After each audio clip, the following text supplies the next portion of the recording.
past toxic or manipulative relationships preventing you from fully enjoying the healthy one you're in now? If so, listen in and learn how to break the cycle of comparison and embrace happiness in your current relationship. Hi, I'm Carol Bettino, psychotherapist and the author of Better Choices, Better Life and Directions, Your Roadmap to Happiness. I'd like to share a letter I received a few months back. I was writing a book in fiction, and I'm going to have a download for you so that you could take a look at the synopsis and the book itself. But it isn't about an abusive narcissistic man and the impact that he had. But yet there is a investigation, crime scene, and then of course there's the court. So hope you'll enjoy it. But I want to share this letter, and I apologize because I was writing a book, I didn't have the chance to work on my podcast, so it's been a long time.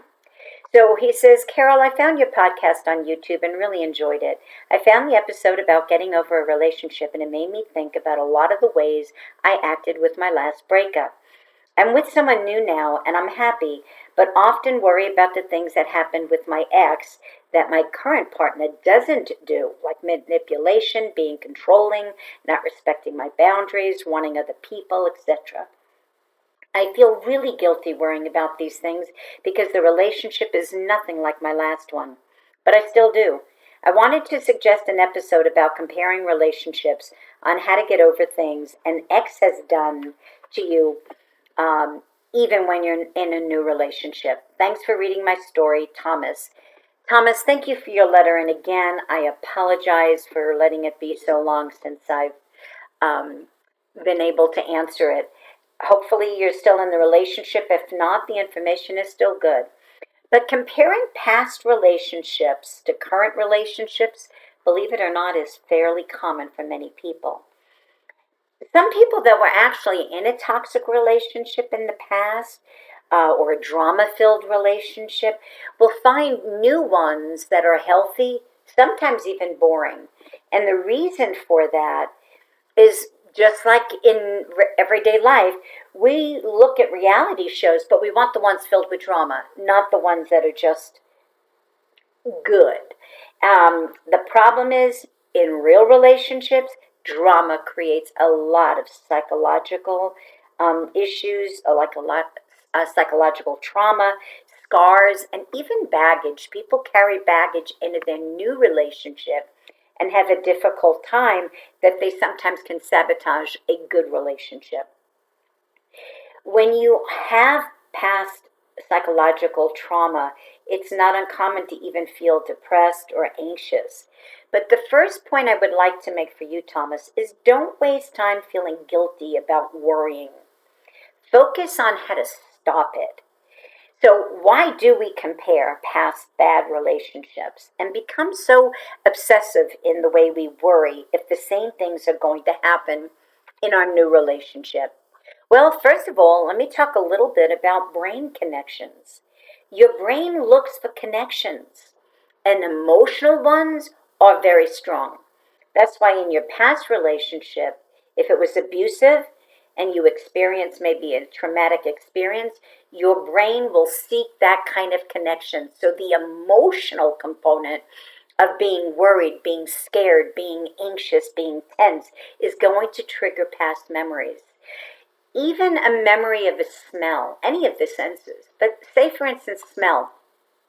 You dated somebody that had a different kind of perfume, special kind of perfume, or a cologne. Now you smell that perfume or cologne, and guess what? You are getting triggered. Your brain is getting triggered. And that connection is going to make something so strong that your emotions are going to react to it. So the connection between if you stand up for yourself or you express yourself in a different opinion, if in the past you were humiliated or verbally abused or that you were manipulated into thinking that you were wrong, the gaslighting, all of the types of things that kind of keep you stuck, your self-esteem and confidence is going to take a dive. And you're going to start to doubt your own reality and worth. So if you're afraid and anxious and obsessively worrying about what if this person does the same thing, you're going to shut down and you're going to give power to the past, and the brain is going to remember what that felt like, and that's where you're going to get trapped. Now, there are some points I want to bring up as to why do we do that? Why do we compare the relationships in the past if they were bad? And sometimes we do the same thing as if they were good. We're expecting something different. Stay in the present. Look at the relationship. If you are experiencing fear, then that means you are afraid of being hurt again. That's what the brain is telling you. You're maybe even afraid of being disrespected or humiliated or manipulated or controlled or even be abused. And when that happens, you start to feel powerless. If you feel powerless in a relationship, then what starts to happen is you don't stand up for yourself because you're too afraid of how the other person's going to react. So that's one of the points to take a look at as to why we do that, is because we're afraid. And remember what I've said before about the acronym FEAR: false evidence appearing real. If the relationship you are in right now is not doing what happened in your prior relationship, then don't be afraid of the what ifs. Same thing as if your past relationship, that person cheated on you. Don't be afraid to trust again. Otherwise, you're giving power to the other person and not yourself. And that brings up another point, the insecurity. A lot of times we have insecurities when our past relationships, or even in childhood, there was trauma or abuse, whatever it may be. The insecurity that you feel is kind of like a byproduct of that prior abuse. And that too also impacts your self-esteem and your confidence. And that's why you don't stand up for yourself, because you don't feel valued or worthy or deserving because of the way somebody else treated you. The problem with that, again, goes back to letting your past dictate your present, or letting somebody in your past that you no longer respect, care about, still control you in the present. So again, work through the insecurities and the fear. The other is trust. That is another point I'd like to make about when you have a past relationship that was not healthy and you continue to compare. The trust is that you don't trust that you can stand up for yourself.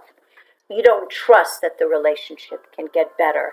You don't trust that maybe if you get into this relationship that it's going to go bad. So I want you to get out of the victim mentality. What I mean by that is when you are a victim, you do feel powerless. You have no control. There's nothing you can do to change anything. You want to find yourself feeling empowered. Empowered means that you have a survivor mentality, that you've been there, done that, got through it, and you can get through it again. That you don't let your past dictate your present. You don't let what happened in your past affect you. You now know what is acceptable behavior and what's not, and you stand up for yourself. So you have to start to trust yourself again, and part of that is you got to get your self-esteem and confidence back. Now, the most important thing is you must realize when you're in a relationship, just like that person has a choice on how they'll treat you, you have a choice on how you will be treated. You have a choice also on how to deal with what happened in your past, how to be able to work through those fears and those worries and those insecurities and those trust. Which brings me to the focus on solutions, not problems. So many people will always say to me, I just don't like confrontation. It makes me uncomfortable. Okay, first of all, I got news for you. Most people don't like confrontation.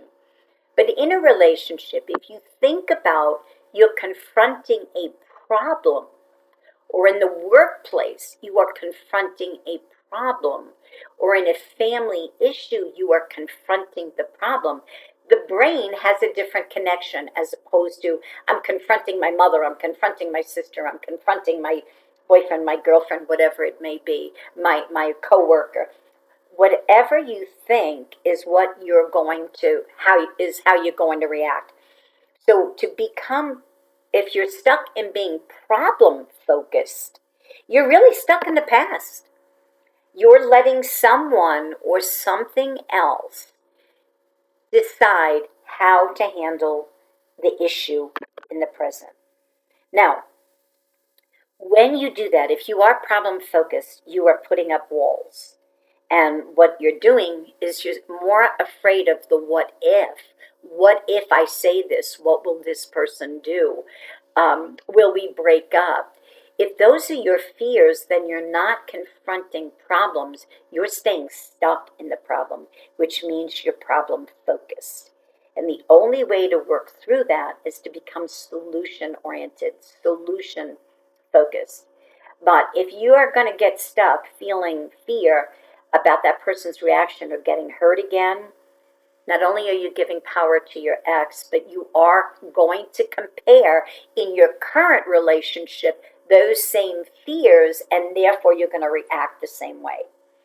So if your new partner becomes a casualty of your past war, there's a good chance a good relationship is going to end because people don't want to be a casualty of war.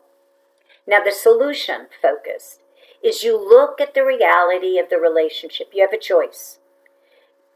Is this a healthy relationship? Is it dysfunctional? Is it codependent?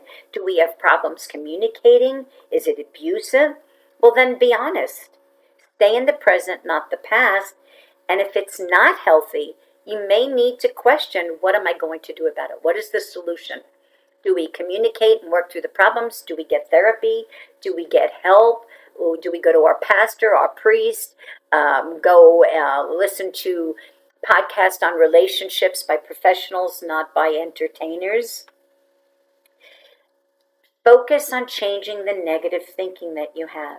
Question your own faulty thinking and replace it with the reality of what's positive in the relationship and why it is different from the past. And if it's the same as the past and it's unhealthy and it's a relationship, it's probably best to get out of it. So solution focused is about choices and it's confronting problems. Don't think about it as confronting the person. Think about confronting the problems so that we can find a solution. And the best way to do that is through communication. Promote open dialogue with your new partner. Build an understanding and trust. You can share about your past if you need to, but don't let that be your focus. And I always say that it is nothing wrong with getting some counseling, especially in a relationship if it's worth saving. Now, I do want to mention again that I did attach a link with a synopsis of my book, and the name of my book is Deadly Deceit. It's on Amazon, and I really do hope you'll check it out. It's really got a good story to it. But I would like to end with one of my affirmational quotes. It says, I will begin each day reminding myself that I am responsible for the choices I make. I want to thank you so much for listening. I apologize for it being so many months since I went on. So I really need people to make sure that you click on subscribe again if you're listening, and then click on all so that you can get notified. And I would also ask you to please share any of the shorts or the videos on your social media. And so I want to again thank you again. And please go out there and make some good choices.